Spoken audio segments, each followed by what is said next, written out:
हरे कृष्ण, राधे राधे। युधिष्ठिर ने पूछा, मधुसूदन, श्रावण के शुक्ल पक्ष में किस नाम की एकादशी होती है?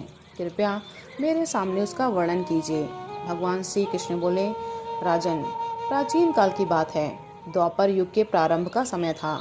माहिष्मतिपुर में राजा महीजित अपने राज्य का पालन करते थे, किंतु उन्हें कोई पुत्र नहीं था, इसलिए वह राज्य उन्हें सुखदायक नहीं प्रतीत होता था।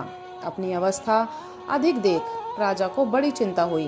उन्होंने प्रजा वर्ग में बैठकर इस प्रकार कहा, प्रजाजनों, इस जन्म में मुझसे कोई पातक नहीं हुआ। मैंने अपने खजाने में अन्याय से कमाया हुआ धन नहीं जमा किया है। ब्राह्मणों और देवताओं का धन भी मैंने कभी नहीं लिया है। प्रजा का पुत्रवत पालन किया, धर्म से पृथ्वी पर अधिकार जमाया तथा दुष्टों को वे बंधु और पुत्रों के समान ही क्यों न रहे हों दंड दिया है। शिष्ट पुरुषों का सदा सम्मान किया और किसी को द्वेष का पात्र नहीं समझा। फिर क्या कारण है जो मेरे घर में आज तक पुत्र उत्पन्न नहीं हुआ? आप लोग इसका विचार करें। राजा के वचन सुनकर प्रजा और पुरोहितों के साथ ब्राह्मणों ने उनके हित का विचार करके गहन वन में प्रवेश किया। राजा का कल्याण चाहने वाले वे सभी लोग इधर उधर घूमकर ऋषि सेवित आश्रमों की तलाश करने लगे। इतने ही में उन्हें मुनि श्रेष्ठ लोमश का दर्शन हुआ। लोमश जी धर्म के तत्वज्ञ, संपूर्ण शास्त्रों के विशिष्ट विद्वान, दीर्घायु और महात्मा हैं। उनका शरीर लोम से भरा हुआ है। वे ब्रह्मा जी के समान तेजस्वी हैं। एक एक कल्प बीतने पर उनके शरीर का एक एक लोम विशीर्ण होता टूटकर गिरता है, इसलिए उनका नाम लोमश हुआ है।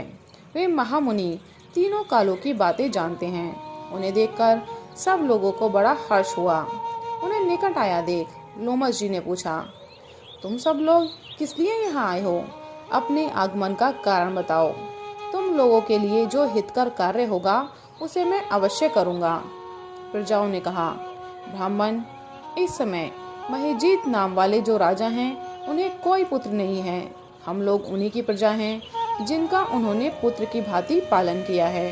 उन्हें पुत्रहीन देख उनके दुख से दुखित हो हम तपस्या करने का दृढ़ निश्चय करके यहाँ आए हैं। दुर्योत्तम, राजा के भाग्य से इस समय हमें आपका दर्शन मिल गया है। महापुरुषों के दर्शन से ही मनुष्यों के सब कार्य सिद्ध हो जाते हैं। मुने, अब हमें उस उपाय का उपदेश कीजिए जिससे राजा को पुत्र की प्राप्ति हो। उनकी बात सुनकर महर्षि लोमश 2 घड़ी तक ध्यान मग्न हो गए। तत्पश्चात राजा के प्राचीन जन्म का वृतांत जानकर उन्होंने कहा, प्रजावृंद सुनो। राजा महीजित पूर्व जन्म में मनुष्य को चूसने वाला धनहीन वैश्य था। वह वैश्य गांव-गांव घूमकर व्यापार किया करता था। एक दिन जेठ के शुक्ल पक्ष में 10वीं तिथि को जब दोपहर का सूर्य तप रहा था, वह गांव की सीमा में एक जलाशय पर पहुंचा। पानी से भरी हुई बावली देखकर वैश्य ने वहां जल पीने का विचार किया। इतने ही में वहां बछड़े के साथ एक गौ भी आ पहुंची। वह प्यास से व्याकुल और ताप से पीड़ित थी, अतः बावली में जाकर जल पीने लगी।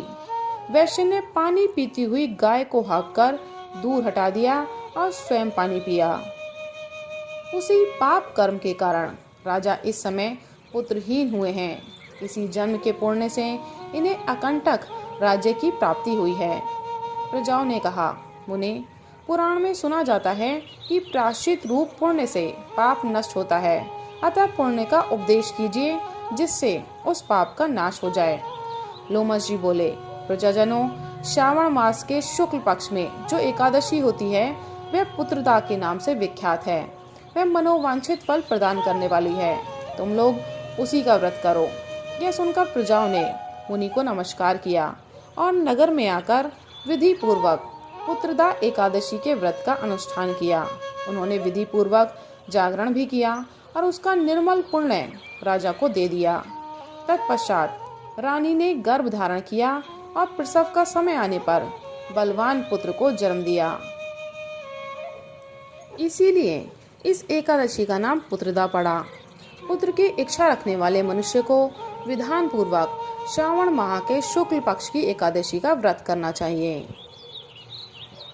इसके महात्म्य को सुनने से मनुष्य सब पापों से मुक्त हो जाता है और इस लोक में संतान सुख भोग कर परलोक में स्वर्ग को प्राप्त होता है। व्रत की कथा जरूर सुननी चाहिए। ऐसा करने से व्रत पूर्ण माना जाता है और मनोकामनाएं पूरी होती हैं। इस कथा के सुनने मात्र से ही वाजपेय यज्ञ का फल मिलता है। राधे राधे, हरे कृष्ण।